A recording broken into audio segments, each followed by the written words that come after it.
بسم اللہ الرحمن الرحیم۔ السلام علیکم ورحمۃ اللہ وبرکاتہ۔ امید کرتا ہوں تمام طلبہ خیریت سے ہوں گے اور آپ کو سیکنڈ ایئر اردو کے لیکچر نمبر 12 میں خوش آمدید کہتا ہوں۔ جیسا کہ آپ کو یاد ہوگا کہ ہم نے پچھلے لیکچرز میں ہمارا جو سبق تھا، جو افسانہ تھا بدلہ، اسے ہم نے الحمدللہ کمپلیٹ کرا۔ اس کا ہم نے شروع میں پہلے ہم نے جو مصنف کے احوال تھے ہم نے اس کو بھی ذرا سا دیکھا تھا، پھر ہم نے اس کے بعد جو افسانہ تھا اس کو ہم نے اس کی بلند خوانی کری، اس سے حاصل ہونے والے جو سبق تھے اس کے اوپر ذرا سی روشنی ڈالی گئی۔ آج ہم اپنا نیا سبق شروع کرنے جا رہے ہیں، اور آپ کو پتہ ہے جیسے کہ ہماری کتاب جو ہے، میں آپ کو ذرا فہرست دکھاؤں اگر، تو ہماری کتاب جو ہے وہ مختلف حصوں کے اندر جو ہے وہ بٹی ہوئی ہے۔ پہلا حصہ اس کا افسانے کا ہے، دوسرا ڈرامے کا ہے، تیسرا سوانح اور شخصیت کا ہے، چوتھا پھر مضامین کا ہے، پھر اس کے بعد میں جو ہے وہ پھر نظمیں اور غزلیات وغیرہ شروع ہو رہی ہیں۔ تو ہم نے جو ہے وہ افسانے ہم نے ابھی 2 پڑھے ہیں، ہم سفر اور بدلہ۔ آج جو ہمارا موضوع ہے وہ ہے سوانح اور شخصیات میں سے۔ اچھا، سوانح اور شخصیت میں سے ہم نے پہلا موضوع جو ہے، اس کا جو پہلا سبق ہے وہ ہے سیرت محمدی کی جامعیت صلی اللہ علیہ وسلم۔ اس کو ہم نے جو ہے وہ الحمدللہ اس کو ہم نے پڑھ لیا تھا اپنی فزیکل کلاسز کے اندر۔ آج جو میرا موضوع ہے وہ ہے ڈپٹی نذیر احمد کی کہانی۔ ٹھیک ہے، ڈپٹی نذیر احمد کی کہانی آج ہم اس پر بات کریں گے، اور اس کے جو مصنف ہیں ان کا نام ہے مرزا فرحت اللہ بیگ۔ مرزا فرحت اللہ بیگ۔ تو پہلے ہم آپ کو جیسے پتہ ہے کہ ہمارا معمول یہی ہے کہ ہم پہلے جو ہے وہ جو مصنف ہوتے ہیں اس کے احوال کو ذرا دیکھتے ہیں کہ وہ کس طرح کے انسان ہیں اور انہوں نے کیا کچھ اپنی خدمات جو ہے وہ اردو زبان کے لیے پیش کی ہیں، پھر اس کے بعد پھر ہم اپنے اصل موضوع کی طرف آتے ہیں۔ تو چلیں ہم پہلے مرزا فرحت اللہ بیگ کے حوالے سے کچھ باتیں جو اہم باتیں اس کے اوپر ذرا سی بات کر لیتے ہیں۔ تو اصل میں یہ جو مرزا فرحت اللہ بیگ ہیں جو اس سبق کے مصنف ہیں، وہ ڈپٹی نذیر احمد کے مایہ ناز شاگردوں میں سے ایک ہیں، یعنی کہ ان کے بہت ہی بڑے جو ان کے شاگرد گزرے ہیں اس میں سے ایک مرزا فرحت اللہ بیگ بھی ہیں۔ اور ڈپٹی نذیر احمد کے بارے میں جس طرح بہت مشہور ہے کہ آپ طنز اور مزاح کے اندر بہت ماہر تھے، اور آپ کی زندگی بھی ایسی تھی، آپ کی جو شخصی زندگی تھی، ذاتی زندگی تھی، اس کے اندر بھی ڈپٹی نذیر احمد کے بارے میں آتا ہے کہ انتہائی ظرافت اور انتہائی جو ہے وہ خوش اخلاق اور خوش مزاج انسان تھے۔ یہی معاملہ جو ہے وہ مرزا فرحت اللہ بیگ صاحب کے ساتھ ہوا کہ ہمیں ان کی تحریروں کے اندر بھی ہمیں طنز اور مزاح اور خوش اور مذاق اس طرح کی چیزیں ہمیں نظر آتی ہیں۔ ٹھیک ہے، تو اسی طرح جو ہے وہ یہ سمجھ لیں کہ یہ دلی میں جو ہے، اچھا جو مرزا فرحت اللہ بیگ ہے ان کا تعلق جو ہے وہ دلی سے ہے۔ ٹھیک ہے، دلی کے ایک علمی خاندان سے ان کا تعلق تھا۔ اچھا، اسی طرح ان کا شمار جیسے بات ہوئی کہ مزاح نگاروں میں ہوتا ہے جنہوں نے سترے طنز اور ظرافت سے اپنے مضامین، مزاحیہ، انشائیوں اور شخصی خاکوں کو آراستہ کیا۔ شخصی خاکہ یعنی کہ انہوں نے شخصی خاکے بھی لکھے، لوگوں کی زندگی پر بھی احوال لکھے، اور اس کے اندر بھی انہوں نے ان کا طریقہ یہی رہا کہ وہ اس کے اندر بھی ظرافت کو جو ہے وہ بھر دیتے ہیں، ظرافت کو کوٹ کوٹ کر اس کے اندر جو ہے وہ یعنی کہ بھری رہتی ہے ان کی شخصی خاکوں کے اندر بھی۔ تو یہ بھی جو آج ہمارا موضوع ہے ڈپٹی نذیر احمد کی کہانی، یہ بھی شخصی خاکہ ہے کہ یہ اپنے استاد کے بارے میں، ڈپٹی نذیر احمد کے بارے میں انہوں نے یعنی کہ یوں سمجھ لیں کہ یہ تحریر لکھی ہے، اور ان کی زندگی اور ان کی شخصیت کے اوپر کچھ باتیں، چند سطور جو ہے انہوں نے تحریر کرے ہیں۔ اس میں بھی ہمیں یہ نظر آتا ہے کہ انہوں نے جس طرح ڈپٹی نذیر احمد کا تذکرہ کرا ہے نا، وہ بھی بہت ہی یوں سمجھ لیں ایک فنی انداز ہے اور ایک بہت ہی طنز اور مزاح والا انداز ہے اس سبق کے اندر بھی۔ تو ابھی ہم جب پڑھیں گے انشاءاللہ تعالیٰ تو پھر آپ کے سامنے یہ بات آ جائے گی۔ اسی طرح ان کے جو اسلوب ہے ان کی تحریر کے اندر، اس کے اندر ہمیں زبان کی چاشنی نظر آتی ہے، مشرقیت نظر آتی ہے، مشرقی تہذیب کو بہت زیادہ انہوں نے یعنی کہ یوں سمجھ لیں کہ ابھارنے کی کوشش کری ہے، اور لوگوں کو مغربی تہذیب سے بچنے کی جو ہے وہ انہوں نے اپنے مضامین کے اندر ترغیب دی ہے۔ اسی طرح جو ہے وہ مرزا فرحت اللہ بیگ کی تحریروں اور تحریر رواں اور با محاورہ ہونے کے ساتھ ساتھ دلی کے مخصوص لہجے اور معنی آفرینی بھی رکھتی ہے، یعنی کہ مخصوص لہجہ ان کے اندر ہوتا ہے، اور دلی والا جو ایک طرز بیان ہے وہ اس میں ہمیں نظر آتا ہے۔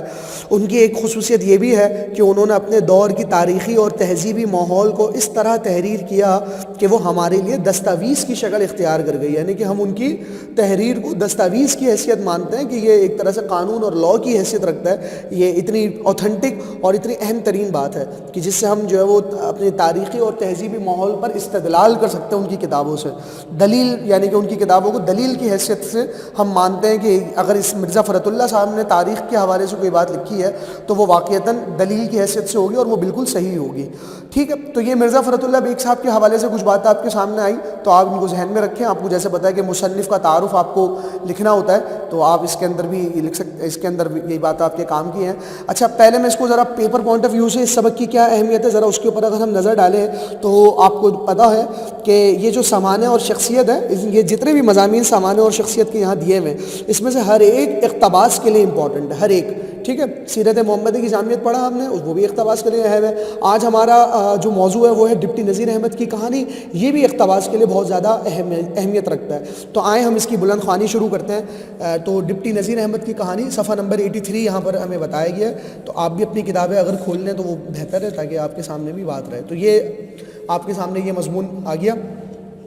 تو چلیں ہم پڑھتے ہیں ڈپٹی نذیر احمد کی کہانی. اچھا ڈپٹی نذیر احمد خود کون ہے؟ یہ بھی ایک بہت بڑے مصنف ہیں، ان کے حوالے سے بھی ذرا بتاتا چلوں آپ کو. بہت بڑے مصنف، بہت بڑے ناول نگار، اور ناول نگاری کے اندر ان کا کوئی ثانی نہیں ہے. ان کے بہت بڑے ابن الوقت نام کا ایک ان کا ہے، ان کا بہت بڑا جو ہے وہ یوں سمجھ لیں کہ بہت بڑا کارنامہ ہے ابن الوقت کے نام سے، جو انہوں نے ناول جو ہے وہ جو تحریر کرا. اس کے علاوہ اور بھی ان کے بہت سارے جو ہے وہ ناول اور بہت سارے جو ہے وہ یوں سمجھ لیں کہ ناول نگاری کے اندر ان کے بہت کام ہے. اس کے علاوہ دیگر مضامین بھی انہوں نے لکھا ہے. اور آپ کو پتہ ہے کہ یہ جو ہے وہ مرزا فرت اللہ بیگ جو ہے وہ انہی کے سے یوں سمجھ لیں کہ انہی کے شاگرد ہیں. اور ان کے ابھی ہم نے تعارف کے اندر جیسے ذکر کرا کہ کتنے بڑے آدمی تھے اور انہوں نے کس طرح کام کرا، اسی سے آپ ڈپٹی نذیر احمد کے حوالے سے بھی اندازہ لگا سکتے ہیں کہ جب اس شاگرد کا یہ مقام ہے تو استاد کس مرتبے کا ہوگا. ٹھیک ہے، تو چاہے آئے ہم بلند خوانی شروع کرتے ہیں تو اس میں مزید ڈپٹی نذیر احمد کے بارے میں ہمیں کچھ باتیں پتہ چلیں گی انشاءاللہ. تو کہہ رہے ہیں کہ مولوی صاحب کی کوئی بات نہ تھی جس میں خوش مذاقی کا پہلو نہ ہو. ٹھیک ہے، مولوی صاحب سے مراد ڈپٹی نذیر احمد ہے. ٹھیک ہے، کیونکہ یہ مولوی نذیر احمد بھی کہلاتے تھے تو اس وجہ سے ان کو مولوی صاحب جو ہے وہ یہاں پر لکھا ہے کہ مولوی صاحب کی کوئی بات نہ تھی جس میں خوش مذاقی کا پہلو نہ ہو. کوئی قصہ نہ تھا جس میں ظرافت کوٹ کوٹ کر نہ بھری ہو. کوئی طرز بیان نہ تھا جو ہنساتے نہ لٹا دے. یعنی کہ وہ ان کی باتیں ایسی ہوتی تھی، ان کا بیان ایسا ہوتا تھا کہ انسان ہنستے ہنستے لیٹ جاتا تھا. وہ دوسروں کو ہنساتے تھے اور چاہتے تھے کہ دوسرے اپنی باتوں سے ان کو ہنسائیں. انتہائی ہنسمکھ انسان تھے. لیجئے اب مولوی صاحب کا حلیہ سنیے. اب ان کے حلیے کے بارے میں بتا رہے ہیں کہ وہ دکھتے کیسے تھے.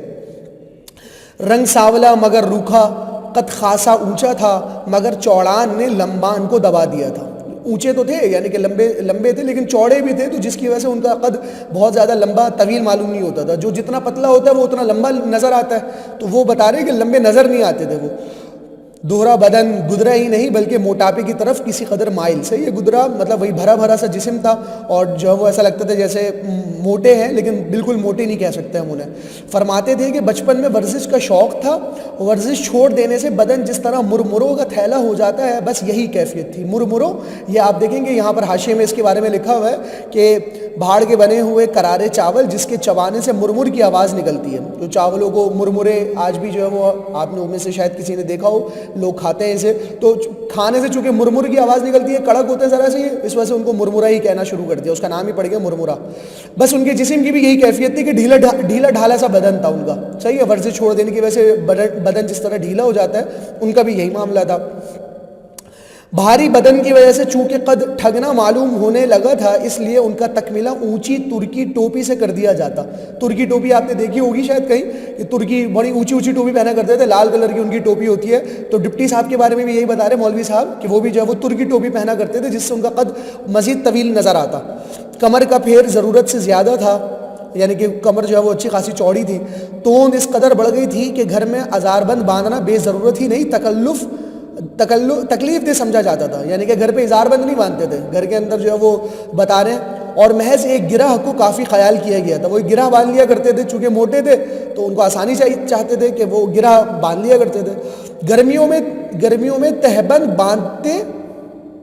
باندھتے تھے، اس کے پلو اڑسنے کے بجائے ادھر ادھر ڈال لیتے تھے. یعنی کہ اگر لیٹے ہوتے تو وہ پلو کو اندر، یا وہ اس کے جو پلو ہوتے تھے آپ نے دیکھا ہوگا جو دھوتی باندھنے والے حضرات ہیں، وہ اس کے جو کونوں کو اڑستے ہیں تو پھر وہ جو ہے وہ پھنس جاتی ہے، یعنی کہ جو دھوتی ہے وہ اترتی نہیں ہے. لیکن جب وہ لیٹا کرتے تھے، ڈپٹی صاحب کے بارے میں آتے تھے، وہ اس کو کھول لیا کرتے تھے. ٹھیک ہے، ادھر ادھر ڈال لیتے تھے، مگر اٹھتے وقت بہت احتیاط کرتے تھے. اول تو قطب بنے بیٹھے رہتے، اگر اٹھنا ہوتا، اچھا قطب بنے بیٹھے رہتے مطلب کہ ایک تشبیہ دے رہے ہیں کہ قطب اصل میں اس وہ ایک کیل ہوتی ہے جس کے گرد چکی گھومتی ہے، بیچ میں ایک کیل لگی ہوئی ہوتی ہے، اس کے گرد جو ہے وہ چکی اس طرح کر کے جو ہے وہ گھوم رہی ہوتی ہے، اس کو بولتے ہیں قطب. تو وہ خود تو چل نہیں رہی ہوتی، اس کا تو کوئی کام نہیں ہوتا، چکی گھومتی ہے بیچاری. تو ان کا بھی یہی معاملہ تھا کہ وہ اٹھنے یعنی کہ بہت زیادہ ایک طرح سے سستی کی طرف مائل تھے، سست رہتے تھے، اٹھنے کی زیادہ جو ہے وہ کوشش نہیں کرتے تھے بلکہ وہ لیٹنا پسند کرتے تھے. اگر اٹھنا ہوا تو پہلے اندازہ کرتے کہ فی الحال اٹھنے کو ملتوی کیا جا سکتا ہے یا نہیں. ملتوی کا مطلب یعنی کہ اس کو ہم ڈیلے کر دیں. تو ضرورت نے بہت ہی مجبور کیا تو ازار بند کی گرا یا تہبند کے کونوں کو اڑسنے کا دباؤ تو ان پر ڈالتے. سر بہت بڑا تھا یعنی کہ جب وہ اٹھنا پڑتا تو وہ پھر ظاہر سی بات ہے کہ اپنی دھوتی کو اپنے تہبند کو جو ہے وہ باندھ کر اٹھتے. سر بہت بڑا تھا مگر بڑی حد تک اس کی صفائی کا انتظام قدرت نے اپنے اختیار میں رکھا تھا. یہ صفائی اب دیکھیں یہاں پر بھی وہی طنز ہے کہ صفائی کا انتظام سے مراد کیا ہے کہ کوئی وہ نہیں کہ قدرت نے جو ہے وہ ان کے بالوں کو صاف ستھرا رکھتی تھی، بلکہ بتا رہے ہیں کہ ان کے بال ہی جھڑ چکے تھے. جو تھوڑے رہے سہے بال تھے وہ اکثر نہایت احتیاط سے صاف کرا دیے جاتے تھے، ورنہ بالوں کی ایک کگر سفید مقیش کی صورت میں ٹوپی کے کناروں پر جھالر کا نمونہ ہو جاتی تھی. تو یعنی کہ آپ دیکھیں یہاں پہ کگر کسے کہتے ہیں کہ کنارہ، صحیح ہے، یہاں پہ میں نے لکھے میں نیچے. اور مقیش چاندی یا سونے کے جو تار ہوتے ہیں یعنی کہ ان کو صرف یعنی کہ کونوں پہ بالتے ہیں، جیسے ہوتا ہے نا کہ ایک دم انتہائی کونوں پہ بال رہ جاتے ہیں انسان کے سائڈوں پہ، تو وہ سائڈوں پہ بالتے ہیں ان کے. اور وہ جب ٹوپی پہنتے تھے تو وہ لگتا تھا کہ گویا کہ وہ تار جو ہے وہ یعنی کہ ٹوپی کے اندر سے جو ہے وہ ایک جھالر سے وہ آ رہی ہے. بال بہت کم تھے. ٹھیک ہے. اچھا اس کے آگے پھر مزید ان کا بھی جو ہے وہ حلیہ چل رہا ہے، تو ہم انشاءاللہ تعالیٰ پھر اس کو مزید آگے جو بلند خوانی کریں گے وہ انشاءاللہ پھر ہم نیکسٹ لیکچر سے شروع کرتے ہیں. پہلے ان کا یہاں پر ابھی حلیہ ان کا ختم ہوگا، پھر اس کے بعد جو ہے وہ ان کے مصروفیات کے بارے میں بھی جو ہے وہ ڈپٹی نذیر احمد نے لکھا ہے کہ ان کی مصروفیات کیا. ڈپٹی نذیر احمد کہہ رہا ہوں، مرزا فرحت اللہ بیگ صاحب نے، کہ ڈپٹی نذیر احمد صاحب کی مصروفیات کیا تھی، تو وہ بھی یہاں پر جو ہے وہ بیان ہوا ہے. اور آگے مزید اس کے اندر آپ کو نظر آئے گا کہ بہت زیادہ مزاحیہ خیز انداز میں جو ہے وہ اپنے استاد کا جو ہے وہ یہ ذکر کر رہے ہیں. تو انشاءاللہ تعالیٰ پھر ہم نیکسٹ لیکچر میں انشاءاللہ اس کو پھر مزید اس کا مطالعہ کرتے ہیں. اپنا خیال رکھیں. جزاکم اللہ خیراً. السلام علیکم ورحمۃ اللہ وبرکاتہ.